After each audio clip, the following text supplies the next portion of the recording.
Olá, começa agora o Web Câmara com resumo das principais notícias do Legislativo. Câmara aprova a Lei de Diretrizes Orçamentárias 2020. 5 projetos que estavam na pauta foram adiados e a votação fica para depois do recesso parlamentar. No começo da sessão, os vereadores aprovaram um requerimento do vereador João Vidal, que gerou bastante discussão no plenário. O documento pede informações sobre o decreto do prefeito municipal que permite à empresa de transporte público operar sem cobradores. Sim, protocolei hoje um requerimento e a Câmara acaba de aprovar, perguntando para o prefeito as razões dele ter feito um decreto que coloca em risco empregos de cobradores na cidade de Taubaté. São em torno de 160 cobradores dos ônibus da ABC. A minha pergunta vai no sentido, eu não vi nenhuma provocação da ABC pedindo para que isso acabe, nem tampouco um motivo justo que justifique essa medida tão drástica do prefeito de, por conta própria, assinar um decreto dizendo não, a ABC não é obrigada a manter cobradores nos ônibus. É um contrassenso. No momento de tanto desemprego, o prefeito da cidade fazer um decreto tão drástico como esse. Por isso estou perguntando nesse requerimento, e foi aprovado pelos vereadores, quais os motivos que levaram ele a fazer essa lei, né? É um decreto, mas assinar esse decreto desobrigando a ABC de contratar ou de ter cobradores nos seus ônibus. Vários vereadores discutiram e justificaram o voto deste requerimento. Você pode conferir a sessão na íntegra em nosso canal no YouTube. O endereço é youtube.com/TVC Taubaté.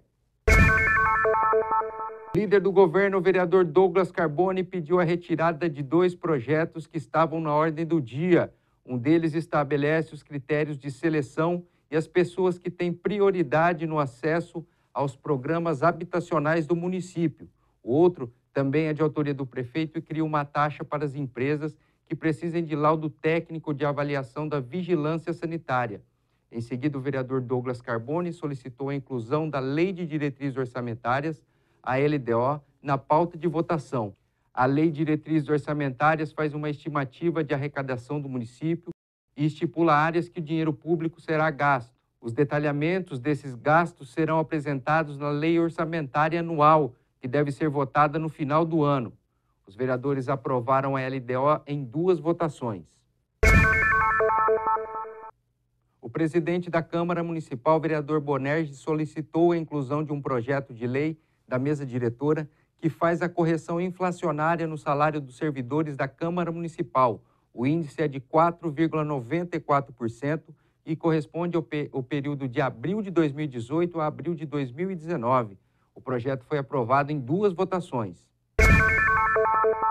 O vereador Bob pediu vista do projeto que altera o tempo em que os conselheiros podem permanecer no SIMUB, Sistema Municipal de Bolsas de Estudo. O executivo solicita que, ao invés de uma, eles possam ser reconduzidos ao cargo por 2 vezes, totalizando 6 anos. O conselho é formado por representantes do Poder Executivo, alunos e professores do ensino superior e não tem remuneração. O projeto volta para discussão e votação depois do recesso parlamentar. Outro item que estava na pauta, mas foi retirado, é de autoria da vereadora Lorene e regulamenta o uso da tribuna livre. Este projeto tem 2 emendas, uma delas é da vereadora Vivi. Eu acho que é de suma importância que a nossa tribuna não seja usada como palanque político. Nós estamos nos aproximando da eleição de 2020 e é de suma importância que o munícipe tenha total liberdade da sua fala, desde que fale realmente dos problemas da cidade, conforme solicitado por ele mesmo em pauta, quando quer fazer uso da tribuna. Eu achei fantástico, eu deixo os meus parabéns para a vereadora Lorene, ela que vive defendendo muito o munícipe, a tribuna livre. Eu achei fantástico da parte dela, de bom senso, proteger também o vereador, que foi a intenção dela. Então, se alguém subir com pauta para a saúde e começar a ofender o vereador, vai ser cortado o microfone. O vereador Dentinho também elaborou uma alteração no projeto. Na verdade, a gente colocou essa emenda porque, assim, a gente está entrando num período eleitoral. tá? E a gente já tem acompanhado que alguns munícipes, não são todos, a gente não pode colocar todos, alguns têm usado a tribuna e acabam atacando o vereador por querer se sobressair, se aparecer. E aí o vereador tem que ter um direito de resposta, tá? Eu acho que ele não pode intervir na fala do munícipe, ele tem que deixar o munícipe falar, mas após isso ele terá que ter o direito a ter pelo menos 2 minutos dele dar uma resposta e uma explicação daquilo que ele foi atacado. Assim como todo e qualquer cidadão que for atacado na tribuna poderá, na sessão seguinte, ter o direito à sua resposta. Foi mais nesse sentido que a gente colocou essa emenda. O vereador Bilili pediu vista desse projeto e a votação ficou para depois do recesso parlamentar. Ainda na 103ª sessão ordinária, o plenário aprovou um projeto do vereador Dentinho que concede cidadania taubatiana ao senhor Nelson Próspero. Seu Nelson Próspero, ele é um senhor que ele trabalhou na edificação da fábrica da Volkswagen de Taubaté. Ele é um senhor que trabalhou muito com os vicentinos, a Sociedade São Vicente de Paulo, fazendo um trabalho totalmente voltado aos carentes, aos pobres. Também faz parte das equipes de Nossa Senhora, tem todo um trabalho de evangelização junto às equipes de Nossa Senhora. Então esse conjunto da obra e aqui, quanto tempo está em Taubaté, é o dono daquele restaurante Quente Frio, que ajuda as pessoas carentes, serve até comida para morador de rua, tudo mais ali. Então ele tem todo um trabalho caritatoso, um trabalho voltado, sem contar que só essa memória que ele tem em relação à Volkswagen, de trabalhar na edificação da Volkswagen, já merece todo o conteúdo dessa homenagem para o nosso querido amigo Nelson Próspero. Na segunda-feira, 24 de junho, os vereadores aprovaram, durante a 53ª sessão extraordinária, as contas do prefeito dos anos de 2015 e 2016. Com 16 votos, o plenário seguiu o parecer da Comissão de Finanças e Orçamento e do Tribunal de Contas do Estado, que sugeriram a aprovação da execução orçamentária.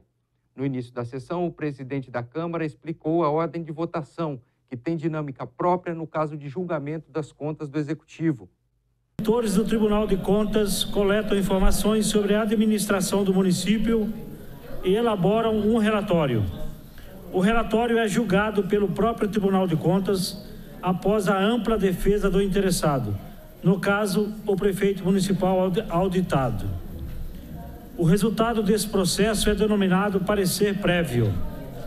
O parecer prévio é encaminhado à Câmara Municipal, a quem compete confirmá-lo ou rejeitá-lo. O vereador Guará Filho e a vereadora Vivi da Rádio, integrantes da Comissão de Finanças e Orçamento, opinaram pela aprovação das contas. As contas de 2015 e 2016, elas tiveram parecer favorável do Tribunal de Contas do Estado de São Paulo. Em 2015, houve um apontamento de excesso de gasto com pessoal, mas o PIB nacional estava abaixo de 1%, e isso a Lei de Responsabilidade Fiscal dobra o prazo para o prefeito regularizar. Então o prefeito regularizou já essa situação. Por isso que a gente tranquilamente votou a favor das contas 2015 e 2016, aprovando essas contas. Bom, primeiro que a gente está seguindo aí a recomendação do Tribunal de Contas. Eu estou indo junto com o Tribunal de Contas, né? Nós tivemos aí por unanimidade, o Tribunal votou a favor de 2015 e nós tivemos aí o pleno do Tribunal de Contas em 2016. Então, assim, contra fatos não há argumento. O que foi representado contra, pontuado, recomendado que o prefeito colocasse em dia foi feito, né? Então nós tivemos aí uma análise, basicamente, que foi falada em tribuna, de 48,5% da receita corrente líquida com despesa pessoal, o limite é 54%, o prefeito está com 48,5%, nós tínhamos o último governo que era 56%, isso mostra uma redução de 8%, são 80 milhões de economia anual. Na nossa prefeitura e que foi revertido em investimento. Para vocês terem ideia, a educação mínima é 25% de investimento, o prefeito está com 26,5%, a saúde mínimo 15%, nós estamos com 27% de investimento na saúde, o precatório, que é obrigatório 1%, está todo pago, não tem déficit financeiro, o prefeito simplesmente ele gastou exatamente o que ele arrecadou. A única integrante da comissão a votar pela rejeição das contas do prefeito foi a vereadora Lorene, que destacou algumas ressalvas no parecer do tribunal. Sobre a avaliação das contas de um prefeito, de um governador ou de um presidente, no plenário do Poder Legislativo, seja a Câmara, seja a Assembleia ou seja a Câmara dos Deputados, é um voto político. No entanto, eu gosto de orientar o meu voto político a partir da técnica, a partir do que diz a lei, a partir do que os técnicos que estudaram, vieram presencialmente aqui, solicitaram os documentos, os processos, as contas do prefeito, avaliaram na prática. E são pessoas que estudaram muito para isso, são funcionários concursados do Tribunal de Contas. Eles elaboraram o seu parecer com vários apontamentos contrários e que colocam em risco aí as contas da cidade de Taubaté. Então, o meu voto político costuma ser orientado pela técnica, pela legislação. Você confere a sessão completa aqui na TV Câmara Taubaté, ou se preferir em nossa página no YouTube, que é youtube.com/TVC Taubaté, ou facebook.com/TVC Taubaté. Muito obrigado por sua audiência. TV Câmara Taubaté é a primeira TV legislativa do Vale.